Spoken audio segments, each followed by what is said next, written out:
Excuse me. Before I start, say thank you, Professor Stark. Thank you, people of Cape Town, for the awful weather that you've given us. I'm going to go back home with a bit of flu. Yeah, this is what it is. Cape Town has 4 seasons. In Gauteng, it's always 1 season, summer. Okay, it's exaggerating a little bit.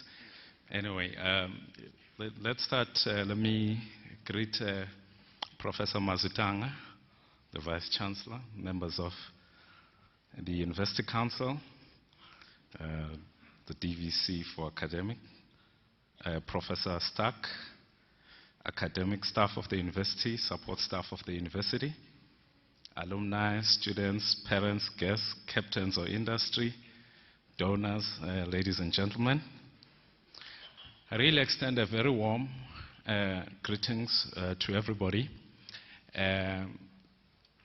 I had a really nice joke around the accountants, because I'm told the scientists graduating this morning. But then I was told that our chief financial officer could be watching through the video link. So there's a chance I may not make it back to Gauteng. So I'm not going to be able to tell you the joke around accountants. So I thought maybe I would move to a joke around Kaizer Chiefs. But it turns out that Orlando Pirates is not doing so well either. So maybe I shouldn't do that. But we'll see what we can come up with as we go along. It is quite a privilege for me to be able to address you this morning. And I actually was told that my time today is the square root of 225. Don't worry, don't do the calculation. You all are graduating, so there's no need to do it. But I will try and keep to it as soon as humanly possible. In her book titled, "We Are the Ones We Have Been Waiting For, Inner Light in a Time of Darkness," Pulitzer Prize-winning novelist Alice Walker makes the following remarks, and I quote, it is the worst of times because it feels as though the very earth is being stolen from us by us. The land and air poisoned, the water polluted, the animals disappeared, humans degraded and misguided. War is everywhere. It is the best of times because we have entered a period, if we can bring ourselves to pay attention, of great clarity as to cause and effect. A blessing when we consider how much suffering human beings have endured in previous millennia without a clue to its cause. Because we can now see into every crevice of the globe, and because we are free to explore previously unexplored crevices in our own hearts and minds, it is inevitable that everything we have needed to comprehend in order to survive, excuse me, everything that we have needed to understand in the most basic of ways will be illuminated now. We have only to open our eyes and awaken to our predicament. We see that we are, alas, a huge part of our problem. However, we live in a time of global enlightenment. This alone should make us shout for joy, end quote. Now, these words by Alice Walker ring true to our nation. As we read about strife in the hinterlands of our country, as we experience poverty around us, and as we navigate the turmoil of global recession and climate change, if we can bring ourselves to pay attention, we may understand better our role in order to survive. On this great occasion that celebrates an achievement of a unique milestone in the lives of the graduates, we pause to ask these 2 questions.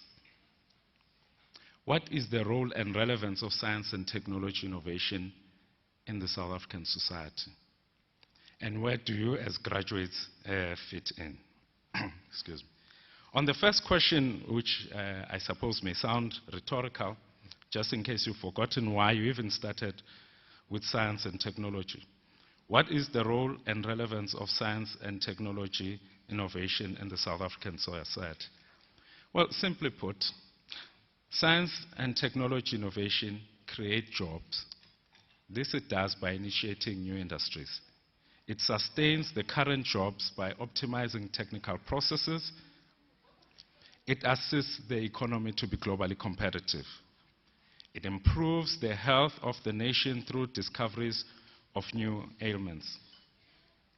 Just to make the point, some of the significant examples of scientific and technology innovation breakthroughs in our countries are the conversion of coal from what it is to liquid fuels by Sasol,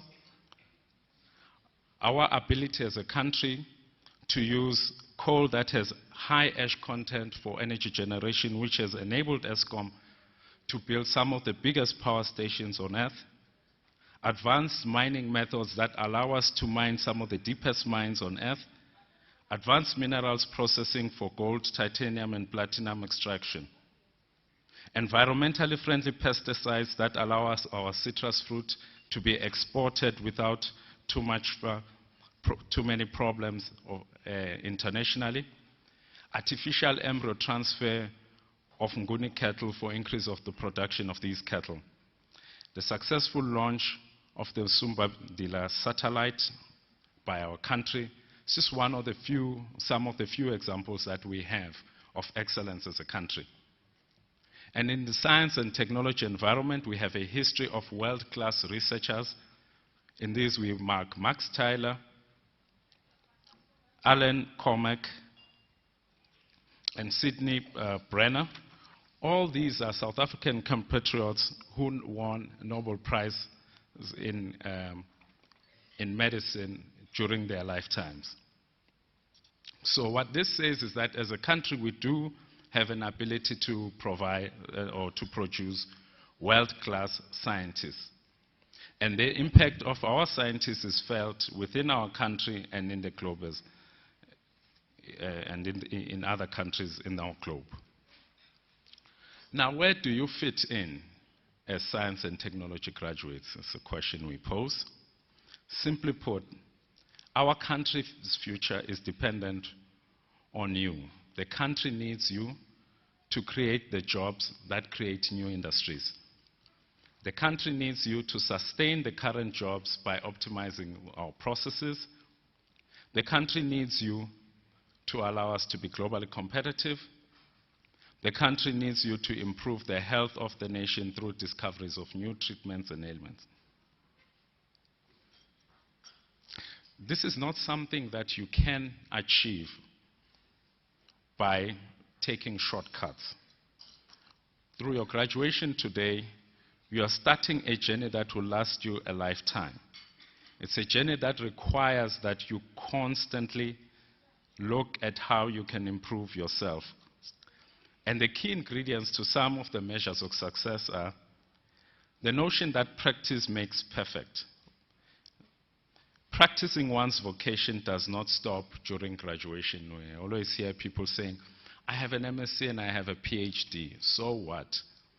It means continue studying all the time and getting better. You don't stop by getting your MSc, you don't stop by getting your PhD. You have to continue practicing your vocation all the time. More importantly, not being afraid to fail. There's just so many times that people don't even begin to make a decision because they are afraid to fail. I've been working for 20 years now, so I'm kind of revealing my age. But I can tell you the number of times I can look back and say, man, I could have made this decision better. But I make the decision and I fail, and I pick up from where I left off and learn from that decision. I mean, one of the worst decisions I've ever made in my life was to buy a BMW 316i with a tail fin just to impress a girl. You know. And clearly, if you're buying a 316i to impress a girl, somebody will come with a 320i and impress that girl even better. So I was stuck with, that bond, so to speak, for 5 years. And I spent 60% of my salary servicing the car. If I look back, I shouldn't have done that, but there it is, and I've learned. But the one thing I have done, though, is to take a long-term view on a career, and this is critical. The BMW syndrome, whilst we laugh about it, is actually one mistake that most people do. Because they buy an expensive car as soon as they graduate, or they buy an expensive house as soon as they graduate, they don't stay in their careers. So they move from one job to the other. So a person has worked for 8 years, and yet they've only worked for 16 companies, which means they probably only last 6 months in any company that they work for, and they're never good at what they do. Now, if you bring in scientists into it, you find that most of them actually leave the science environment for jobs that pay better, for reasons that have nothing to do with anything that makes sense except to get a bit more money. It's a short-term mentality that we have as a country, so we're losing a lot of our scientists to this. Science does pay, but it needs a bit of patience. You need to be good at it, otherwise you kill a lot of people. As an engineer, I've designed a lot of things, substations, even missiles and other things that I've had a good opportunity to work with. And you can kill a lot of people if you don't design those things properly. You can imagine a bridge that has been designed by an engineer who's only had 2 years experience. That bridge is definitely going to go down. With science, again, you can kill a lot of people if you don't do your science properly. So it needs patience. You need to take a long-term view on it. Also need to surround yourself with people who know better than you. Don't be afraid of people who are smarter than you. If you find that you are the smartest person in your group, find new people to deal with, because then you're having people who pray you and praise you all the time, and they'll never take you anywhere. And then do something you're very passionate about. Now, I'm the CEO of the Technology Innovation Agency. Now, I always say to people, they can call me a bad CEO. But if they call me a bad electrical engineer, we may need to step outside. Because at any day, any time, I would want to be an engineer. This is what I'm about. So you need to find that niche in your life where somebody, when it's a pleasure for somebody to pay you for what you do. And we need to be good at what we do. So that takes its own time. In science, I can quote the example of the tragedy of the tsunami in Japan. It's just as a good example of a society that is very effective technically. Those guys were able to recover from a really bad climate disaster. You compare that with a country such as Haiti, which had an earthquake half the magnitude. They're still reeling from the effects of that because they were not technically ready. So it is important that we are ready also as a country technically to do our work. I can also report that our government, with all the things that people criticize it for, has done a very wonderful job by establishing the Technology Innovation Agency. This is an agency that allows for scientific output to be commercialized as speedily as humanly possible. And this is supported by our government. So I encourage you to go to www.tia.org.za. It's an agency established by an act of parliament, so we are around for a while. But it is really critical to repeat this, that the work of scientists and technology innovators must be felt by the entire South African community, not only as a matter of urgency, but also as a matter of survival.